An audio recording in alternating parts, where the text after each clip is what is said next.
Ce podcast a été produit par Binge Audio.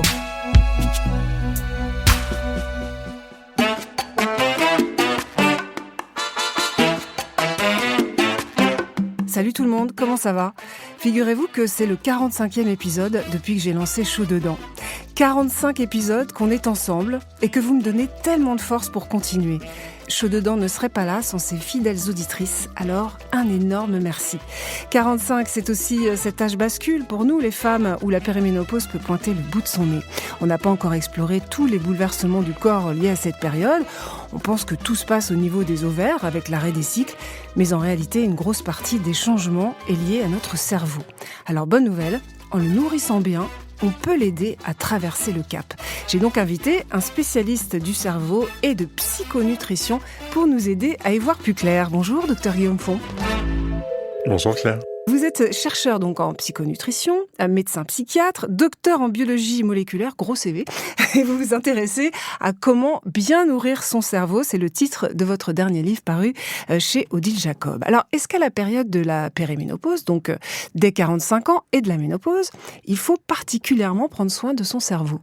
Oui, je dirais que de toutes les périodes de la vie des femmes, c'est la période où on est le plus vulnérable au stress, à l'anxiété, aux troubles de concentration, aux troubles du sommeil. Tout ça est parfaitement connu dans les symptômes de la ménopause, pas toujours attribué à des perturbations hormonales. Donc ça, vous en avez déjà beaucoup parlé avec vos invités.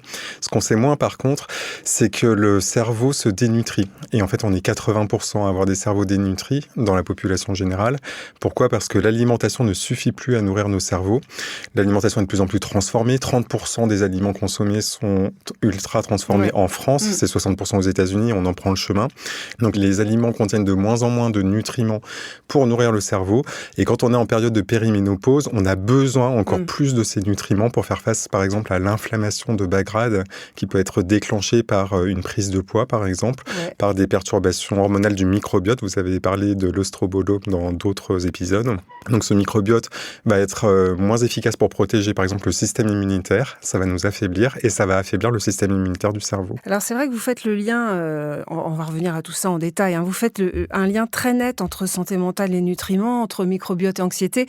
Un peu ce qu'avait montré aussi Julie Anders dans Le charme discret de l'intestin. Effectivement, le ventre et le cerveau sont très liés. On peut remercier Le charme discret de l'intestin parce que ce livre a vraiment popularisé le sujet. En fait, en France, ça a été une révolution et la conséquence, ça a été que la population était mieux formée que le corps médical. Donc moi, j'ai vu beaucoup de patients arriver en disant qu'est-ce que c'est que ce lien axe intestin-cerveau. Il se trouve que moi, c'était le sujet de mon PhD à l'époque, que j'ai terminé en 2016.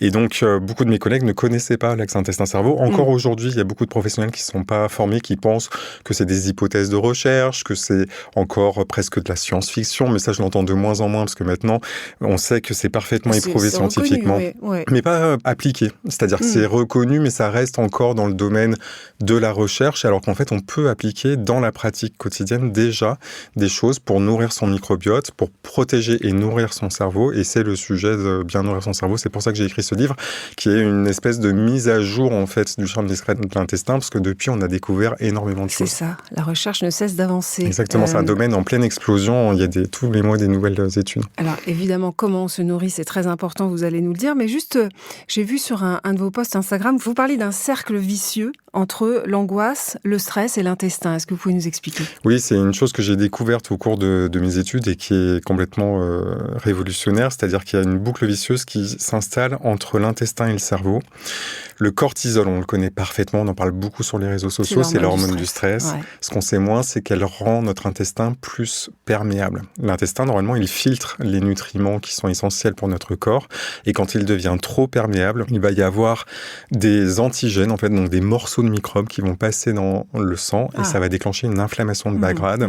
Et ça va altérer notre cerveau et notre santé mentale. Alors, vous avez voulu montrer dans un livre précédent comment éviter la dépression en se nourrissant mieux, sans prétendre quand même, c'est important de le préciser, remplacer les médicaments s'ils sont nécessaires. C'est pas l'un ou l'autre. Ça, c'est un point extrêmement important. Effectivement, l'alimentation peut soigner. Moi, je le dis, je m'engage là-dessus. Pourquoi ? Parce que ça fait diminuer des symptômes. C'est parfaitement démontré. Il y a des méta-analyses. C'est le plus haut niveau de preuves scientifiques. Il y a des essais essais d'intervention. Donc, on n'est plus dans l'observation seulement, on est vraiment dans l'intervention.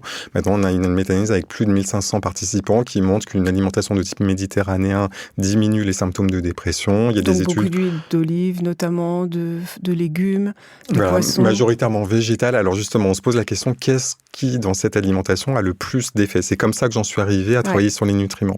Ce qu'on peut dire, c'est 1, les oméga 3, 2, la vitamine D, 3, les folates et le zinc qu'on peut trouver dans des végétaux, mais également dans la viande.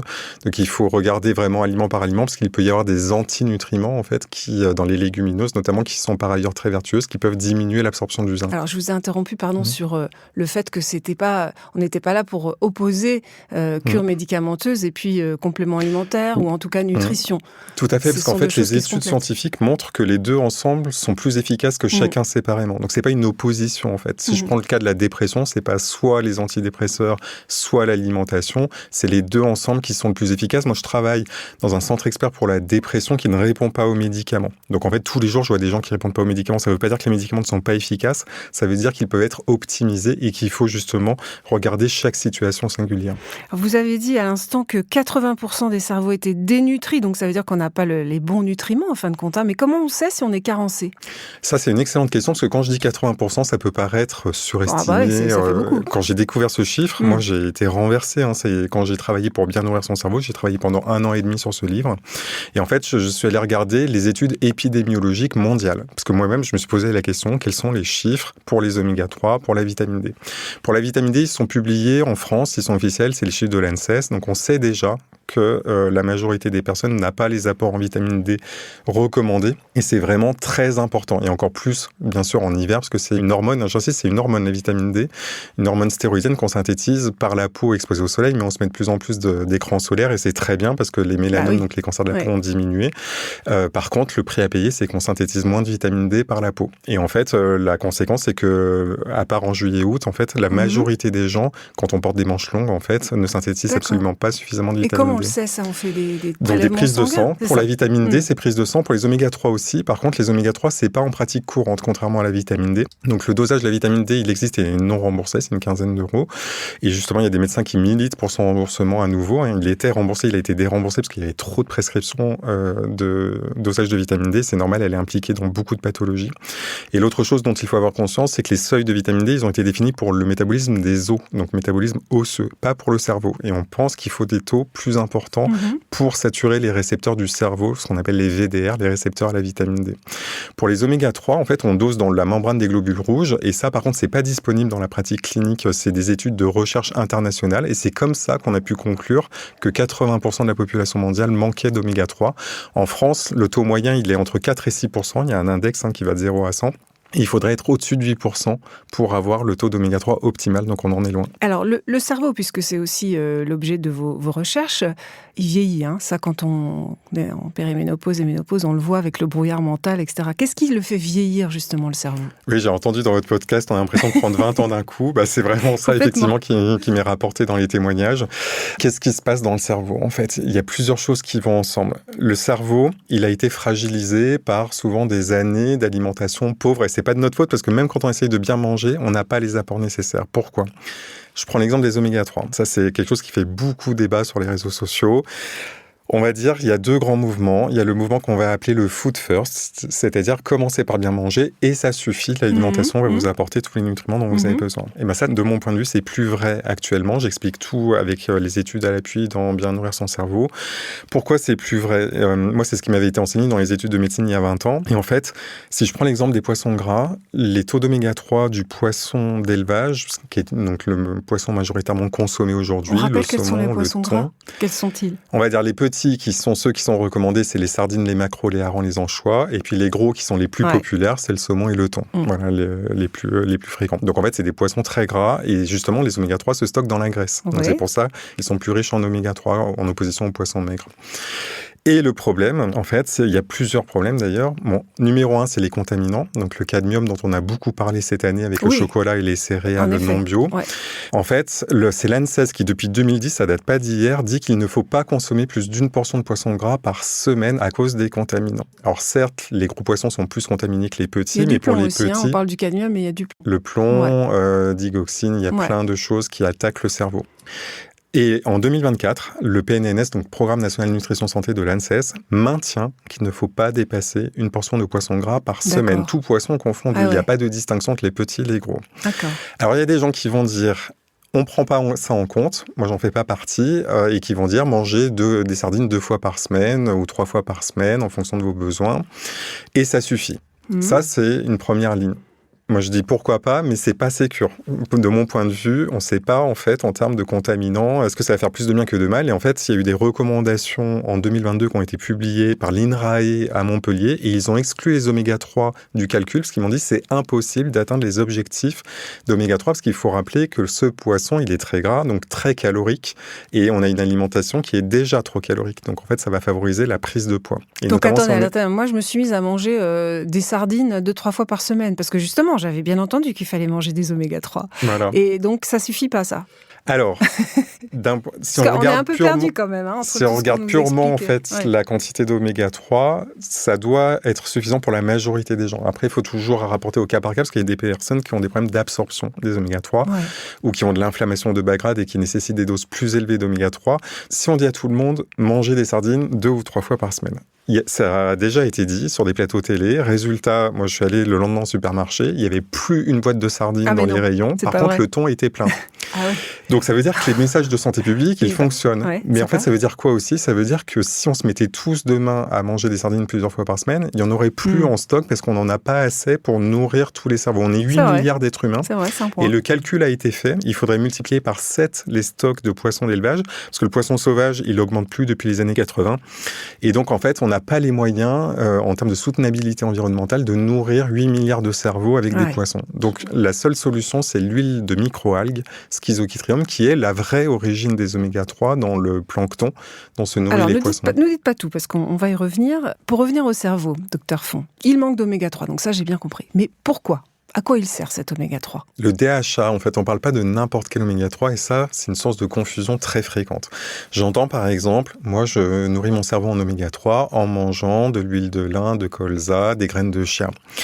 Ces oméga-3 qui se trouvent dans les végétaux, attention, une algue n'est pas un végétal, c'est ni animal ni végétal, c'est un autre règne, c'est plus proche, on va dire, des bactéries pour caricaturer.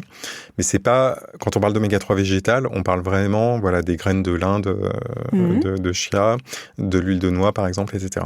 Cet oméga-3 s'appelle l'ALA et il y a 0,5% à peu près qui se convertit en DHA, qui est le vrai oméga-3 nécessaire à nos neurones.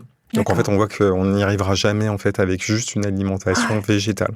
Ce qui pose la question pour les personnes végétariennes et véganes. Donc ça, c'est déjà un premier point. Le pourcentage de personnes végétariennes et véganes augmente dans la population et même les personnes flexitariennes n'ont pas les apports en oméga-3 nécessaires. Il y a des personnes aussi qui n'aiment tout simplement pas le poisson. En fait, il y a moins d'un tiers des Français qui consomment du poisson 1 fois par semaine. Donc ça, c'est une réalité. Et ça continue à diminuer depuis 10 ans. C'est moins 0,44% par an depuis 10 ans. Par contre, paradoxalement, les chiffres d'oméga-3, ils ont tendance à s'améliorer en France. Ça vient d'où ? Ça vient du fait que 60% des Français consomment des compléments alimentaires.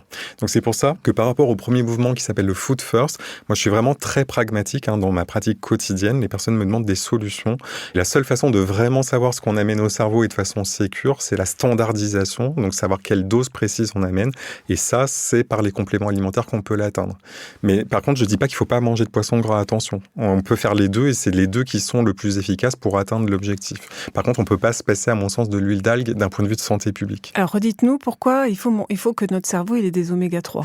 Donc, le DHA, c'est un constituant de la membrane des neurones. C'est un assouplissant, en fait, un fluidifiant membranaire. Si on manque de DHA, c'est comme une voiture qu'on entretient avec un mauvais carburant.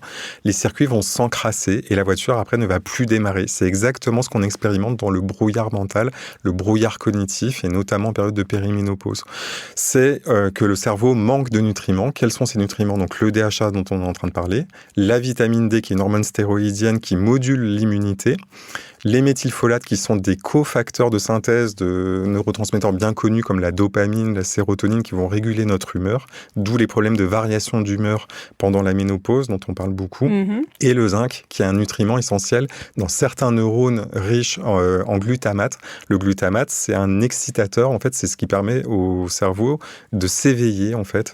Et donc, dans le brouillard mental, le zinc est impliqué probablement dans la plupart des cas. Alors, en gros, donc, si j'ai bien compris ce qu'on a dit jusqu'à présent, avec les oméga 3 et de la vitamine D, si on en a en quantité suffisante, déjà, on est bien armé.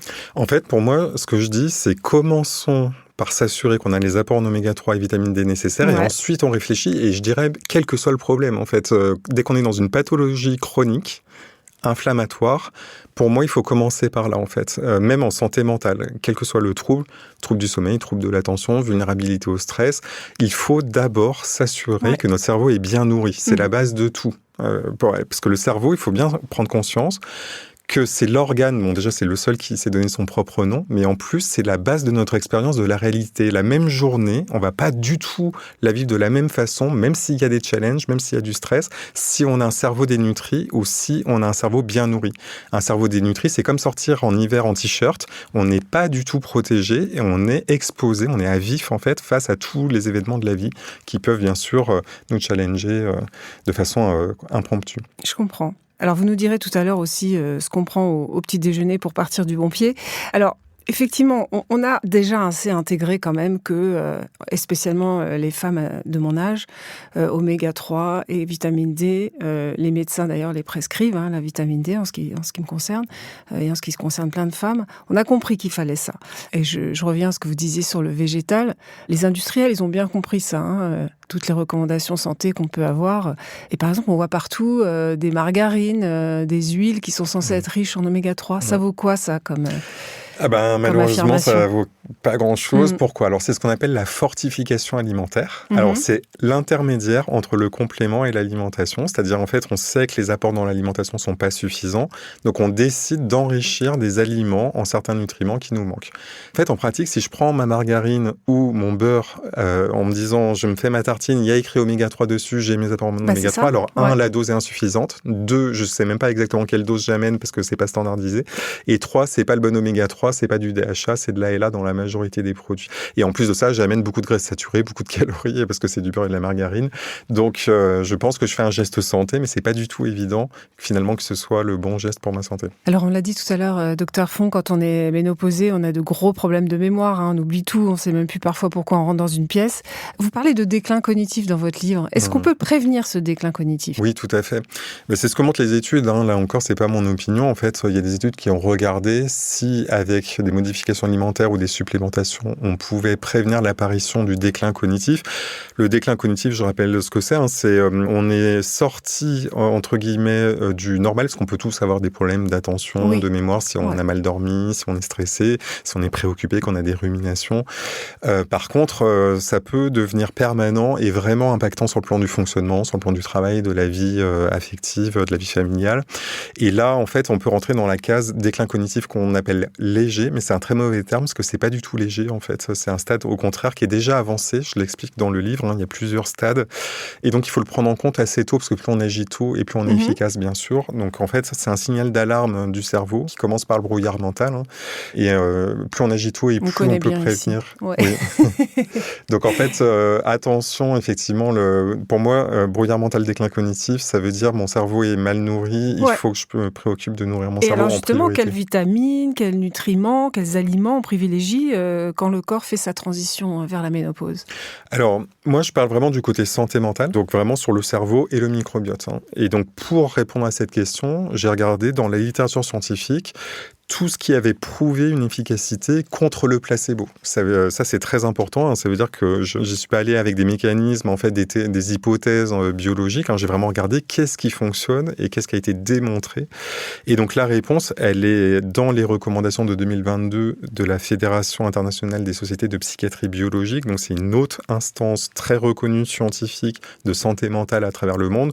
Dans chaque pays, il y a une association de psychiatrie biologique. En France, c'est l'AFPBN, l'Association française de psychiatrie biochimie biologique. Toutes ces associations se sont réunies dans un consortium scientifique et ont publié en 2022 une synthèse qui a évolué depuis. Il y a énormément de nouvelles méta-analyses et qui conclut qu'en priorité, c'est donc les oméga-3, DHA et EPA. La vitamine D, bien sûr. On a des récepteurs à la vitamine D dans le cerveau qui ont été découverts il y a une quinzaine d'années seulement. En recherche, c'est très récent et personne n'en parle. Moi, quand j'entends parler de vitamine D, on parle de la peau et des os, mais jamais du cerveau. Mais c'est un impact sur le cerveau, donc exactement. C'est ce que vous dites. Ouais. C'est pour ça que je dis, commençons par les oméga-3 et la vitamine D, c'est la base. Et ensuite, il y a la question des folates et du zinc, qui ont aussi prouvé une efficacité en santé mentale. Pour les folates, c'est la vitamine B9. B9. Voilà, parmi toutes les vitamines B, je dirais que la B9 en santé mentale, c'est la plus importante. Pourquoi ? Parce que c'est un cofacteur de synthèse de la sérotonine et de la dopamine, dont on parle encore et encore et encore. On les connaît très bien. Un peu.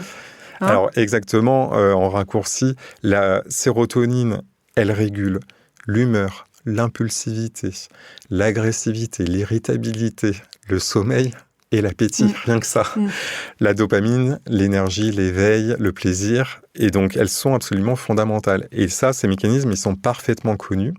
Et pour le zinc, en fait, ce qui se passe, c'est que dans nos nouveaux modes d'alimentation pour soutenir la santé planétaire, ce qui est très bien, on consomme de plus en plus de légumineuses qui contiennent des antinutriments, des céréales complètes aussi. On va parler du petit déjeuner, on dit qu'il faut du pain complet, par exemple. Ouais. Alors, on va en reparler de la question des flocons d'avoine. J'ouvre des tiroirs à chaque fois. Pardon, donc restons sur... Et donc, les céréales complètes, elles ont des bénéfices, c'est qu'elles sont plus riches en nutriments, mais elles contiennent aussi les antinutriments. Donc en fait, quand on raffine une céréale, quand on fait de la farine blanche, par exemple du riz blanc, on enlève la partie qui contient à la fois les nutriments et les antinutriments. Et la conséquence de ça, donc ça c'est publié par l'ANSES aussi, c'est pas des choses sorties du chapeau, c'est qu'on a en fait besoin d'apports plus élevés parce qu'on a plus d'antinutriments dans l'intestin. Ces phytates diminuent l'absorption du zinc. Ah, c'est-à-dire, pardon, j'essaie de récapituler dans mon langage à moi. Si on prend du pain complet ou des flocons d'avoine, ça risque d'empêcher en fait certaines vitamines. C'est ça. Alors voilà, les céréales complètes et les légumineuses, comme les pois chiches, les lentilles, en fait contiennent des protéines végétales. Donc c'est très bien les protéines végétales. Il faut augmenter nos protéines végétales. Elles contiennent des glucides complexes. Il y a plein d'avantages en fait à ces aliments-là. Par contre, elles contiennent des phytates. Alors en fait, on peut les diminuer en faisant tremper, etc. Mais il en reste quand même à la fin. Et ces phytates diminuent l'absorption du zinc dans l'intestin. Donc en fait, on a besoin de plus d'apports de zinc et comme on mange moins de viande aussi, ce qui peut être bénéfique pour d'autres facteurs de santé, comme le diabète ou d'autres, du coup on a moins de zinc qui arrive au cerveau. Or, il y a des neurones qui ont vraiment besoin de zinc pour fonctionner. En fait, ça c'est quelque chose aussi dont personne ne parle, alors que c'est dans les rapports de l'EFSA, l'Autorité européenne de sécurité alimentaire. C'est compliqué en fait de bien se nourrir, parce que parfois on pense bien faire. Alors là où vous m'avez aussi un peu perdu dans votre livre, c'est quand vous dites que l'excès d'oméga 6 par rapport aux oméga 3, alors moi je pensais tous les oméga, c'était bien, accélère le vieillissement du cerveau. Et là vous listez des tas d'aliments que je croyais sains et très bons pour la santé, comme l'huile de sésame que j'adore, l'huile de lin, le beurre de cacahuète, le pesto, etc. etc. Donc faut faire attention. Alors, en fait, tout est dans la modération. En fait, les oméga 6, vous avez raison, c'est bon pour la santé, pour le cerveau, on a besoin d'oméga 6. Mais dans l'alimentation, il y en a trop. Donc en fait, c'est pour ça que j'en parle pas. Je dis pas il faut manger parce qu'on en mange déjà beaucoup en fait. Donc le problème par contre, c'est qu'on mange pas assez d'oméga 3. Et c'est le rapport entre les deux. Qu'est-ce qui se passe en fait ? Dans le cerveau, il y a des récepteurs à oméga. Si face à 10 récepteurs, j'apporte 2 oméga 3 et 8 oméga 6, eh ben ils vont saturer 8 récepteurs sur 10. Or en fait, il faut un équilibre. Exactement. C'est l'un ou l'autre. Le récepteur, il va choisir en fonction de ce qui se présente à lui. Alors, vous élaborez vous-même, docteur Font, des compléments alimentaires au sein de l'entreprise Psaume que vous avez cofondée. Donc, vous ne direz pas le contraire, évidemment, mais vous croyez qu'il faut absolument prendre des compléments alimentaires ? C'est ça un peu que je comprends. Alors, en fait, moi, je veux que des personnes heureuses.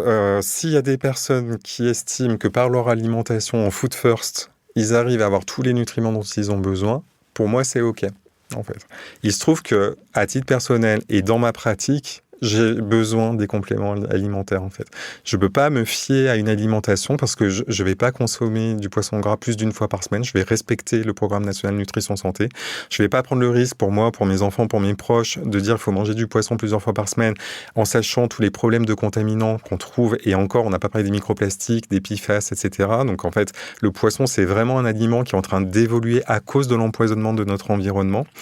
Ce n'est pas soutenable sur le plan environnemental. Ouais. Pour moi, la soutenabilité environnementale, elle est capitale. Donc, la santé planétaire ne peut pas être une option.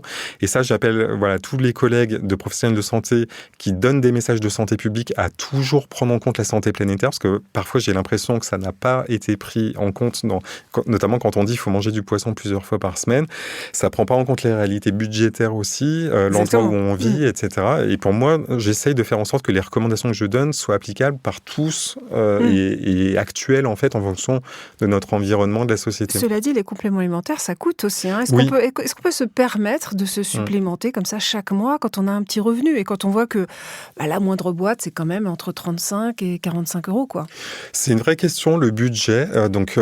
Par exemple, 40 € par mois, c'est 1,30 € par jour. Donc, en fait, la question, effectivement, c'est 1,30 € par jour.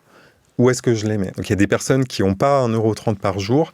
Moi, j'appelle de mes voeux les décisions de santé publique. C'est pour ça qu'il y a des programmes de fortification alimentaire, mais qui ne sont pas assez efficaces. On l'a vu avec la vitamine D. Pour le iode et le sel de table, on consomme moins de sel à cause des problèmes d'hypertension et c'est très bien, mais du coup, on absorbe moins d'iode. Donc, en fait, les problèmes d'iode commencent à revenir aussi en santé publique. On n'a pas de fortification alimentaire en folate, alors que l'ANSES l'appelle depuis 2024 dans un rapport qui a été publié. Donc, en fait, s'il y a à côté des politiques de santé publique qui donnent des solutions, moi, je serais le premier ravi, en fait. Mais c'est pas du tout le sens actuellement des politiques de santé. Enfin, en tout cas, j'ai rien entendu de tel. L'ANSES, donc depuis 2024, demande un programme de fortification en folate, on l'a pas vu apparaître. Les oméga 3, même chose, on n'a pas de solution, en fait, à part de dire de manger des sardines 2 ou 3 fois par semaine. Donc, et avec tous les problèmes que cela pose. Et on prend pas en compte, en plus, la réalité de la consommation alimentaire des Français. Pour moi, la première action, c'est la diminution des aliments ultra transformés.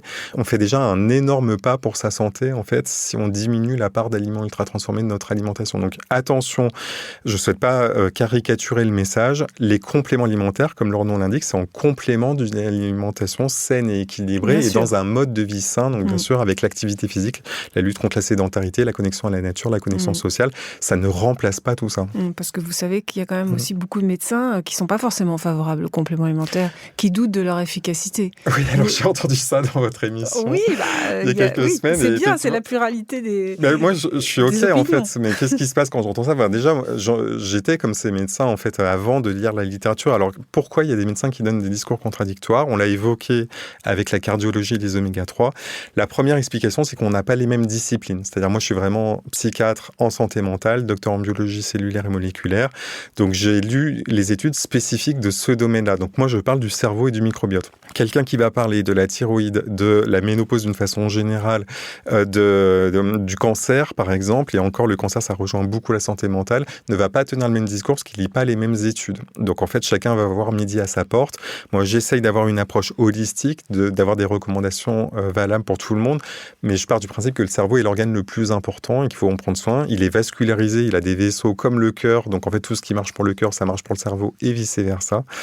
Et par contre, quand j'entends si c'est pas trop cher et si c'est pas dangereux, pourquoi pas. Enfin, pour moi, si un complément alimentaire ne fait pas mieux que le placebo, même à 1 €, c'est déjà trop. Ça sert à rien. Donc pour moi, mon point, c'est effectivement qu'on puisse investir ses ressources, son énergie, son temps, son argent dans quelque chose qui est utile vraiment et démontré scientifiquement. Alors, vous donnez plein d'autres conseils dans votre livre, notamment pour démarrer du bon pied sa journée, nutritionnellement parlant. Il faut manger quoi ? Vous dites un truc intéressant, vous dites, attention, l'erreur commune, c'est de se dire plus c'est calorique, plus c'est énergétique, donc c'est bien, et il faut que je mange plein, il faut que j'ai plein d'énergie le matin. Ça, c'est pareil, en fait, j'ai entendu quelqu'un qui vous disait, attention, le petit déjeuner, quand on voit des gens qui mangent des œufs, des avocats, tout ça, c'est super gras. On a remplacé le sucre par le gras et en agitant les épouvantails, en disant attention. Alors, il faut d'un côté se méfier des recommandations pour la population générale parce que on a tous des métabolismes différents et donc des génétiques différentes aussi. Et donc, un même petit déjeuner va pas forcément convenir à tout le monde. Et donc pour le petit déjeuner, au final, donc on va dire la première prise alimentaire de la journée, c'est là où c'est le plus intéressant d'avoir les protéines et les graisses, les bonnes graisses de la journée. Ça veut pas dire qu'il faut en apporter en excès, ça veut juste dire que si on doit choisir un moment pour les apporter, c'est le bon moment en fait. Alors vous recommandez aussi de manger des œufs, 1 à 2 par jour. Alors moi j'ai toujours entendu dire que ça donnait le cholestérol si on mangeait trop d'œufs. Alors, ça, effectivement. C'est un faux ou un tox alors? En fait, une partie du cholestérol est synthétisée de façon endogène, c'est-à-dire que c'est notre corps qui le synthétise et ça, c'est génétique. Donc, il y a des personnes qui vont avoir des niveaux de cholestérol élevés, c'est génétique, qui pourront, entre guillemets, rien y faire, mais il faudra faire attention, etc. J'avais un professeur de biologie cellulaire il y a 20 ans qui disait attention, à partir de 2 œufs par jour, on atteint tout le cholestérol journalier recommandé, donc ça veut dire que tout le reste du cholestérol est en excès. Et ensuite, il y a eu ce mouvement, à juste titre, qui a dit attention, parce qu'en fait, toutes ces études ont été financées par des lobbies, en fait, et il y a eu plusieurs grandes vagues, effectivement, où on se dit, on s'est trompé de cible. On a diabolisé le cholestérol, mais en fait, c'était pas ça la vraie cible, parce que qu'est-ce qui crée du cholestérol dans le corps? C'est le sucre, en fait. Et là, on est en train d'en revenir, et que finalement, les personnes qui ont trop de cholestérol, c'est souvent qu'elles mangent trop sucré et trop de sucre rapide. Ouais. Et donc, en fait, actuellement, la cible, on va dire, la target, c'est surtout le sucre rapide. Mais il y a aussi les graisses saturées, les deux ensemble. Enfin, globalement, on a trop de calories et pas assez de nutriments, en fait. Trop de calories vides, c'est comme ça qu'on appelle ça, qui viennent des aliments ultra transformés. Et donc, on apporte trop d'énergie à notre corps en la dépensant pas assez. Alors, les personnes qui disent « je me concentre, je cogite toute la journée, j'ai un métier super intellectuel », ça marche pas parce qu'en fait, c'est 20% du métabolisme énergétique et au maximum 21-22%. Donc, les étudiants qui préparent leurs examens et tout, en fait, il faut bouger. Il faut se lever, il faut bouger. On dit toutes les demi-heures, 1 minute debout, déjà pour activer les circulations sanguines, activer les muscles et puis au maximum être en phase active. Nos corps ne sont pas faits pour être en jachère sur une chaise. Et alors, on fait quoi pour trouver le bon complément? Parce qu'il y a complément et complément. On va voir qui?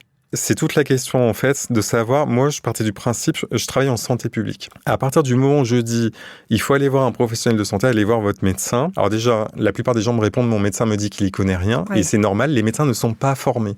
Dans les études de médecine, il y a moins de 4 heures de nutrition sur 6 ans d'études. Et en plus, elles sont dispatchées entre plusieurs disciplines. C'est impossible à suivre, en fait, l'enseignement de la nutrition en médecine. Et concernant les compléments alimentaires, les personnes les mieux formées, souvent, c'est les pharmaciens, en fait. Donc, en fait, déjà, vous pouvez aller aussi poser question à votre pharmacien. C'est ce que je dis. Si votre médecin ne sait pas, demandez à votre pharmacien. Et ensuite, mon point, c'est de créer, ça a été ma démarche, de créer des compléments qui sont dans les bonnes formes, au bon dosage et sans risque de surdosage, qu'on puisse prendre pour nourrir son cerveau et son microbiote, parce qu'il y a des recommandations officielles que tout le monde peut consulter sur l'ANSES qui permettent de savoir les doses, qui permettent de couvrir les besoins de 97% de la population. On est obligé d'avoir une formation médicale quand même. Sinon, alors, il y a le tableau et on peut regarder si on a son complément et le tableau, comparer en fait, est-ce que ma dose rentre dans les recommandations, parce qu'il y a des personnes qui me disent je prends ce complément et mon médecin m'a prescrit ça, est-ce que je peux prendre les deux ensemble? Donc ça, il faut demander au médecin prescripteur, c'est sûr, parce que chaque situation est unique. Il y a des personnes qui vont avoir besoin, par exemple, de plus de vitamine D, si elles sont en surpoids, si elles ont une pathologie inflammatoire, si elles ont plus de 50 ans, il y a plein de facteurs qui peuvent faire varier ça. Et par contre, il y a aussi des moyens de se supplémenter sans risquer de se surdoser. Donc c'est pour ça que j'essaye d'être équilibré, parce qu'il y a des personnes qui vont dire systématiquement, il faut toujours un avis médical. Alors si on a une pathologie chronique et si on prend des médicaments, oui. Par contre, si c'est pas le cas, il y a quand même des moyens, enfin ça a été le but de bien nourrir son cerveau, de savoir ce dont on a besoin en santé publique, en fait, pour la population générale. Bien nourrir son cerveau, donc chez Odile Jacob, c'est le titre de votre livre qui est très documenté, très médical aussi. On sent que vous avez envie de convaincre vos collègues sur... Alors c'est un livre que j'ai rédigé à la fois... les compléments alimentaires. Voilà, il y a 2 niveaux de lecture, en fait. Il y a le niveau de lecture grand public, et je savais qu'il y aurait des personnes qui allaient être frustrées de ne pas avoir les données précises, les doses, les études, les références. Donc j'ai fait des encarts à part pour bien montrer que qu'on n'est pas dans du bullshit, qu'on est très scientifique. Il y a des études, en effet, qui viennent appuyer votre propos. Et j'insiste, des méta-analyses, parce que c'est le plus haut niveau de preuve scientifique qui montre que c'est pas moi qui choisis mes études. Parce que même quand on a une étude, si on l'a choisie et qu'il y en a 9 à côté qui disent l'inverse, cette étude, elle peut ne pas valoir grand-chose. Merci beaucoup, Dr Guillaume Fourn, d'être venu dans les studios de Binge Audio. Merci à Marie Foulon, à la coprod Binge Audio évidemment, à Jude Rigaud et Paul Berthiaud qui sont à la réalisation et au montage. Je vous souhaite évidemment de très belles fêtes. Prenez soin de vous.